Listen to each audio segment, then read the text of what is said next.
బాగా చేసింది ఆ ప్రభుత్వం. వర్మ గారు, మీకు పేదలు ఉన్న పెద్దలకి, డబుల్ ఎన్టీ వీక్షలకి, యాజమాన్యానికి హృదయపూర్వక నమస్కారాలు. ఏ ప్రభుత్వం అయినా సరే, ఎవరైనా అధికారంలో ఉన్నప్పుడు ఖచ్చితంగా ఈ ప్రకృతి యొక్క విపత్తులు వచ్చినప్పుడు, ప్రకృతి వలన వచ్చినటువంటి ఈ వైపరీత్యాలకు కారణమైనటువంటి విధానాన్ని అరికట్టడానికి ఆంధ్రప్రదేశ్ రాష్ట్రంలో ఉన్నటువంటి అధికారులందరూ కూడా అలర్ట్ చేస్తారు. అది కామన్, ఏ గవర్నమెంట్ అధికారులు ఉన్నా అలర్ట్ చేస్తారు. కానీ ఇక్కడ ఏంట్రా అంటే, చంద్రబాబు నాయుడు గారు రాష్ట్రంలో ఉన్నటువంటి అధికారులందరినీ అలర్ట్ చేయడం ఒక విధానం అయితే, వాళ్ళకు ఉన్నటువంటి కొన్ని టీడీపీకి అనుకూలమైన టీవీ ఛానల్ కానీ, పత్రికల ద్వారా కానీ, ఇందాక సోదరులు మన వంశీ చెప్పినట్టుగా అతి చేయడం ఎక్కువ చేశారు. ఏ రకంగా అంటే, ప్రపంచంలో ఎక్కడ సైక్లోన్ వచ్చినా, తుఫాన్ వచ్చినా దాన్ని ఎలాగా నివారించాలి, దాన్ని ఎలాగా అరికట్టాలని ఒక సలహా, ఉచిత సలహా అనేది చంద్రబాబు నాయుడుగా ప్రపంచ దేశాలన్నింటికి ఇస్తారు. ఎందుకంటే ఈయన గతంలో వాతావరణ శాఖలో పనిచేశారు కాబట్టి ఆయనకి తెలుసు వాతావరణంలో వచ్చినటువంటి తుఫానుని ఏ రకంగా ఆపాలి, ఏ రకంగా అయితే మనం ఫోన్ చేస్తే పైన ఉన్నటువంటి మేఘాలు కానీ, పైన ఉన్నటువంటి ఆకాశంలో ఉన్నటువంటి సప్త లోకాలు ఉన్నటువంటి దేవుళ్ళు కానీ, అయ్యా చంద్రబాబు నాయుడు అధికారంలో ఉన్నారు, కింద ఆంధ్రప్రదేశ్ ఈ ముంత తుఫాన్తో కొట్టుకెళ్ళిపోతూ ఉంది, ఆపండి అంటే ఇక్కడి నుంచి ఫోన్ చేశారు అన్నమాట చంద్రబాబు నాయుడు గారు.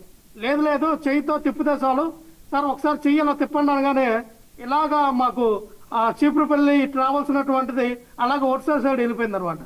ఆ రకమైనటువంటి వాతావరణంలో పబ్లిసిటీ చేస్తారు. ఎందుకంటే చంద్రబాబు నాయుడు గారికి అసలు పిలక దొరకల. మంతా తుఫాన్ పిలక దొరికితే గిర్ర గిర్ర గిర్ర తిప్పి కొడితే పాటికి అమెరికానో, ఏ జపానో, రష్యా వెళ్ళిపోయేది.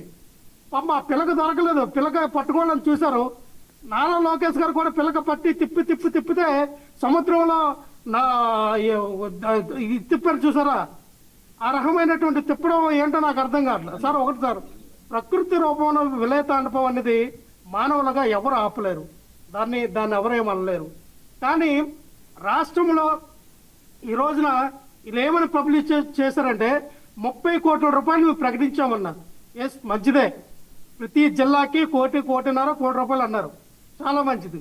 కానీ ఈ రోజున చూస్తే పునరావాస కేంద్రాలకు వెళ్తే, పునరావాస కేంద్రాలకు వెళ్ళి అక్కడ ఉన్నటువంటి కంటిపెట్టలతో వచ్చిన స్త్రీలు కానీ, గర్భిణీ స్త్రీలు కానీ, ముసలం ఉడక ఉన్నటువంటి వీళ్ళు కానీ, చిన్నపిల్లలు కానీ ఎంత ఇబ్బంది పడ్డారో మీ కల్లా చూసాం.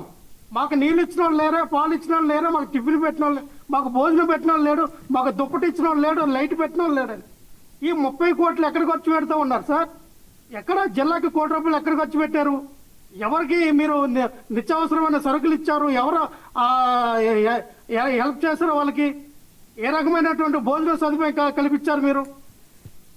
ఇక్కడ టోటల్ గా ఫెయిలియర్ అయింది సార్. గతంలో జగన్మోహన్ రెడ్డి గారు అధికారంలో ఉన్నప్పుడు వాలంటీర్ వ్యవస్థ, సచివాలయ వ్యవస్థ ఉండేది. అప్పుడు ఎటువంటి విపత్తులు వచ్చినా సరే ఆ రైతు భరోసా కేంద్రం కానీ, సచివాలయం కానీ, లేదంటే అక్కడ కట్టినట్టు విలేజ్ క్లినిక్ కానీ, ఆ స్థానికంగా ఉన్నటువంటి బడి ఏవైతే గవర్నమెంట్ స్కూళ్ళు ఉంటే స్కూల్లో కానీ పునరావాస కేంద్రాలకి ఏర్పాటు చేసాం.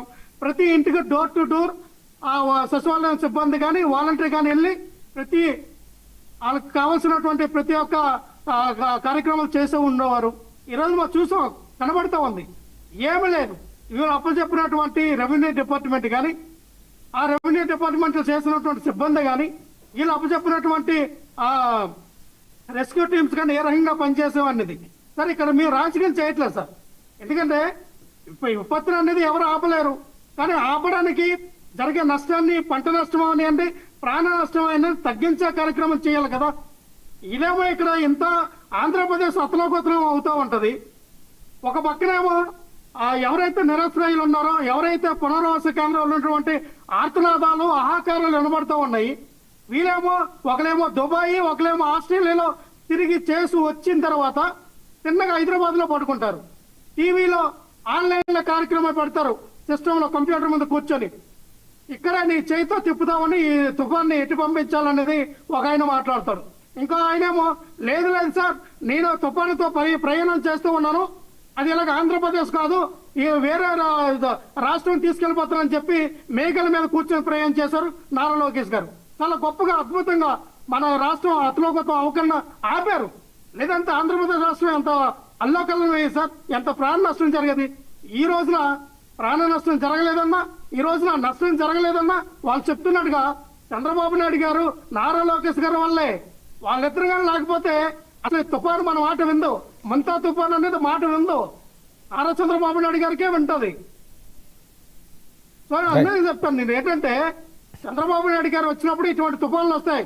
ఉద్యుత్ తుఫాను వచ్చిందిగా, ఎందుకంటే చంద్రబాబు నాయుడు గారికి ఇష్టం. చంద్రబాబు నాయుడు గారిని చూస్తే ప్రకృతి వెళ్ళే తాండవం చేస్తుంది. చంద్రబాబు నాయుడు గారు